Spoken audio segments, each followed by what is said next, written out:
3 ildir Vyetnamda yaşayıram, amma artıq bunlardan bezmişəm. Birinci səs-küydür.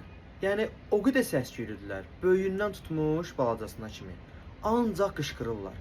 Uşaqlar qışqırır, böyüklər də qışqıra-qışqıra danışırlar. Yəni səs-küy, əgər misal üçün Bakıdan bura istirahətə gəlirsinizsə, başınızı dincələmək istəyirsinizsə, Vyetnam heç də doğru yer deyil. İstirahət günləri, istirahət yerləri ancaq uşaqla dolu olur və hamısı da qışqırırlar. İkincisi havadır. Havası o qədər kirlidir ki, yəni hər gün durursan, bir dənə göydə bulud görə bilmirsən və yaxud da ki, mavi səmanı görə bilmirsən. Yəni bu insanı çox depressiyaya salır. Havadan danışmışkən onu da deyim ki, musson yağışları ən zəhlə tökən yağışlardır. Yəni yağış başladı, dayanmır. Günlərlə, elə vaxt olur, bir ay dayanmadan yağış yağır. Əgər yağış sevmirsinizsə mənim kimi, Vyetnam heç də ideal bir yer deyil yaşamaq üçün. Üçüncüsü isə yeməkdir. Yemək bilsin nəyə görə pisdir uşaqlar?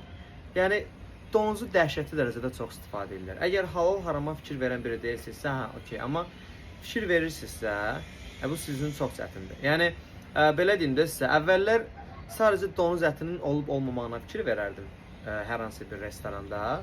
Amma artıq donuz əti satılmayan restoranlarda belə, misal üçün mal ətindən yemək sifariş verirsən, donuz yağı ilə bişirirlər. Və bunu sənə demirlər. Sonradan yeyəndə bilirsən ki, hə, içində belə bir şey var imiş də. Sonradan görürsən ki, qəribə bir tam gəlir. Nə bilim belə saqqız kimi bir şey var içərisində. Soruşsan buna, deyir, hə, deyir, biz bunu donuz yağı ilə bişirmişik.